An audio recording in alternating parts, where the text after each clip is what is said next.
The meanings of individual words, expressions, or sentences may be interpreted differently in different contexts. Look at this figure to see how important the context is. The second character in the first line is seen as the letter B, and the same character in the second line is seen as number 13. The main reason that makes us interpret the same character differently is context. One utterance can give different interpretations in different situations, places, times, and so on. To do the job properly, the translator should be aware of everything related to that utterance linguistically, socially, culturally, in addition to time and place. To discuss the importance of context in translation, we will focus on the three dimensions of context proposed by Hatim and Mason 1990: the communicative, the pragmatic, and the semiotic. Today, we will focus on the semiotic level. Semiotics is commonly defined as the study of signs. Some linguists argue that every thought is a sign, and much of our communication can be expressed by signs and body language. We even have a complete sign language for the deaf and dumb. So, meaning can be communicated by means of non-verbal signs.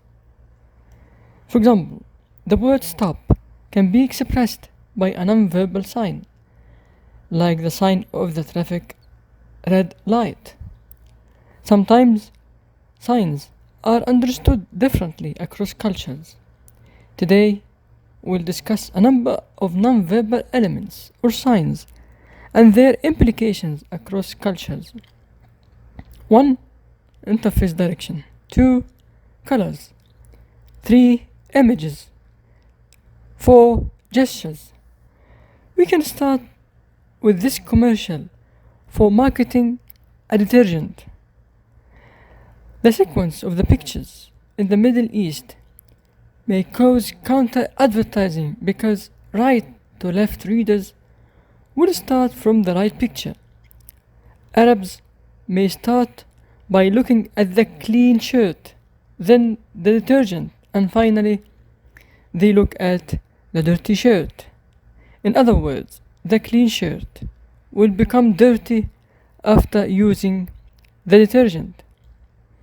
When translating graphs or charts, one should consider the direction of these figures in the target language. For example, to translate an English chart that starts from the left-hand side, one should reverse that chart to the way graphs and charts are presented in the target language. In Arabic, we start the graph from the right-hand side, otherwise we might have a different reading. Linear graphs should be presented in the same interface direction of the target language.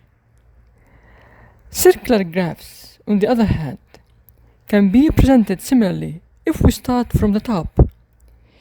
In English and Arabic, they like to move clockwise, but in a process that starts at the bottom, it's more likely to take different directions in both languages according to the writing direction of each language.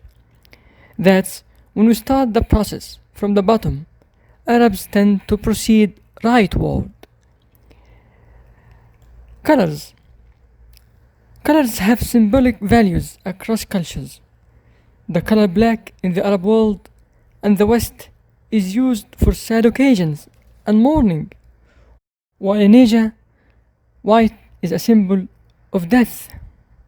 The Chinese and Indians wear white at funerals, while color black is a symbol of wisdom. Therefore, an expression like بيض الله وجهك, may Allah whiten your face, to put it literally, could have a negative meaning in many parts of South Asia, where we can hear expressions like after death her face turned white, or his face turned white out of fear. While color red symbolizes happiness, prosperity, and good luck in China, it commonly signifies danger in Europe, North America, and the Arab world. Strikingly, the color red is used in the Chinese stock market to mark gains once prices go up, while green signifies losses if prices go down. Unlike the Western and Arab stock markets, the color green here indicates that the stock index is going down. Images. Like colors, images also play an important role in communicating ideas and concepts. In this picture, the English label for drinking water reads purified drinking water. The label of the same brand was translated into Arabic as مياه شرب معبأة, and its English counterpart reads bottled drinking water. The bottle that contains the drinking water could be a sufficient non-verbal sign that corresponds to the verbal sign bottled. Therefore, if we drop the word bottled, the translation will be more elegant and natural because the bottle as a symbol in itself gives the same message. Gestures. Gestures may also differ from one culture to another. Head shaking in India could mean yes, good, okay, if done in a form of a wobble. It may also be used as a gesture of gratitude or kindness. In most parts of the world, shaking your head left or right means no. Not in Bulgaria and Albania, where it means yes. And in Japan, it means he has heard your words, but no agreement or disagreement are implied. On the other hand, in Greece, Iran, Turkey, Bulgaria, Albania, and Sicily, a single nod of the head up, not down, indicates no. Pinching your fingers up means what is this, or what do you mean, or what do you want? But in Egypt it means wait a moment. And in Turkey it means great or good. The hand sign for perfect or great, by joining the index finger and thumb to make a circle, it means money in Japan. But it's obscene in Brazil, and in Iran is very offensive. And thumbs up gesture that commonly means okay or great is very offensive in Iran too. Finally, check marks or tick marks of schoolwork in Korea are different. The Nike tick mark is used for incorrect answers, while circles are only used for correct ones. End of part 1, and see you later.